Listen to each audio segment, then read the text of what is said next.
Are you struggling to extend your family lines, or are you trying to figure out how you're related to all of your DNA matches?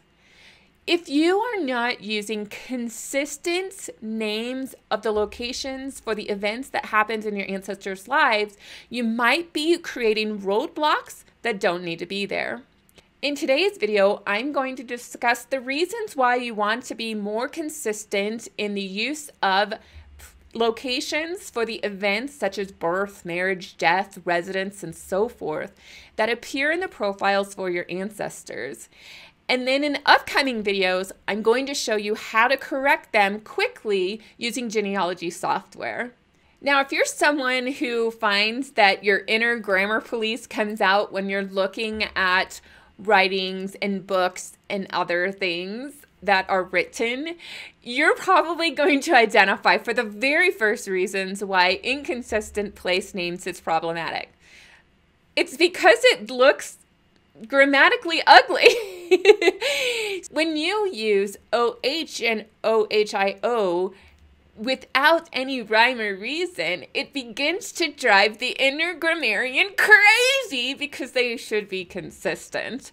So it is important that we clean up the places we use and be consistent so we don't drive our family members who have that side of them, or that we might have ourselves, totally bonkers. The next reason that you want to clean up place names is programs like FamilySearch, which is a free online tree, tends to tell you that you have a problem. And no one likes to have red warning signs on their family profiles. But when you use FamilySearch, you're going to see a problem notice, and then when you look at it, it becomes unstandardized place names.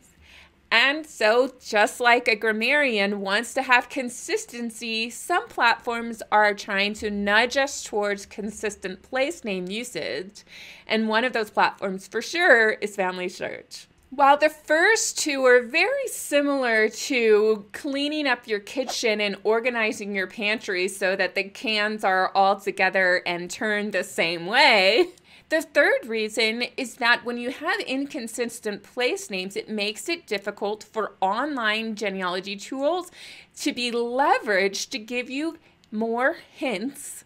Now, while some of the platforms are trying to help you find entries for Baden in their collections that connect with Germany, when you aren't consistent in the places that you're using, it becomes difficult to give you an automatic hint. For instance, if I just say Houston, Texas, did you know there's a Houston, Harris County, Texas, and there's a Houston County, Texas? Well, you may know that, I know that, but a computer program won't know that. And so we could be missing out on reduced hint lengths that are highly targeted on where we're trying to research to climb our family tree. Along with hints, various platforms have mapping tools.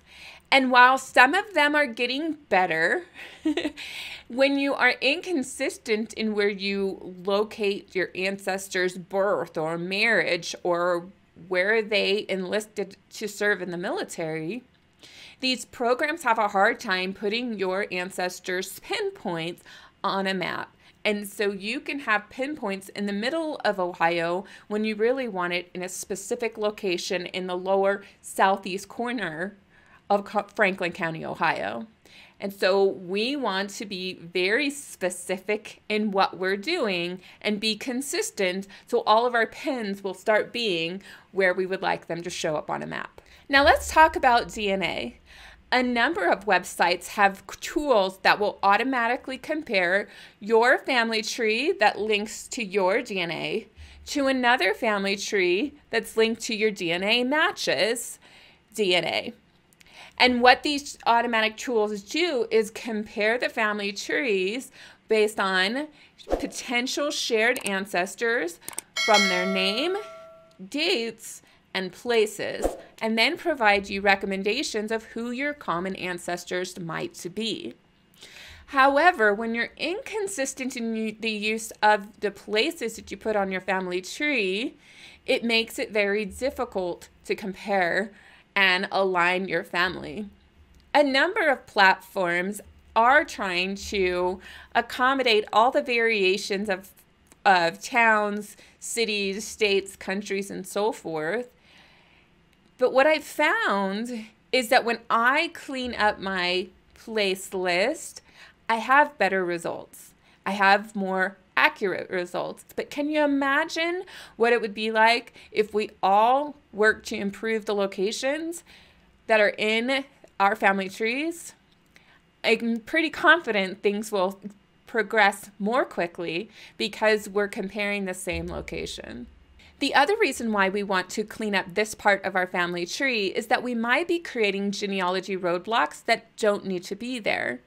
How many times have you started looking in one location thinking that that's where your ancestor lived, only to discover somebody misattributed a city to a state that wasn't accurate? For instance, did you know that there is a Paris, Texas? Sometimes I've seen in records where people said, I'm from Paris. And then you begin researching in Paris, France. That's not going to work out too well when your ancestors are from Paris, Lamar County, Texas. And so we need to be very consistent in how we put our place names. So I know in a number of family trees, I will see people just put a city, or they'll put the city and the state. But a number of states will have the same city in multiple counties. They're vastly far apart, and it becomes very confusing. So I'm going to invite you to work on being very consistent. You're going to have the lowest geopolitical designation to the largest. How about we say it this way? City, county, state or parish, and nation.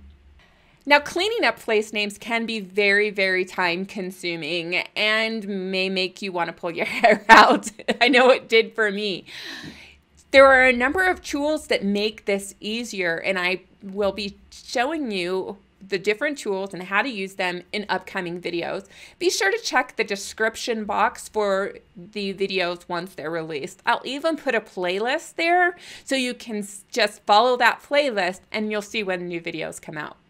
Before we continue, if you agree or disagree with any of the points that I have made so far, or just want to share some of your frustration, then leave comments below for others to learn from you and continue the discussion. But I want to take one quick moment to discuss probably the most controversial part of being consistent with your place names.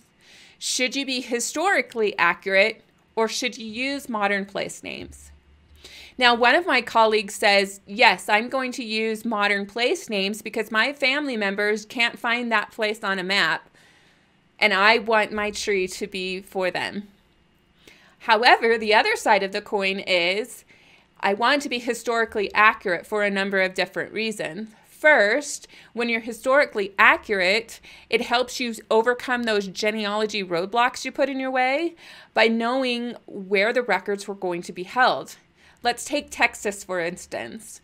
If the event took place during the United States, then chances are the records are in the county, state, or federal, U.S. federal archives. But what about the Republic of Texas? Well, thankfully, most of those archives are in Austin. But what about when Texas was part of Mexico?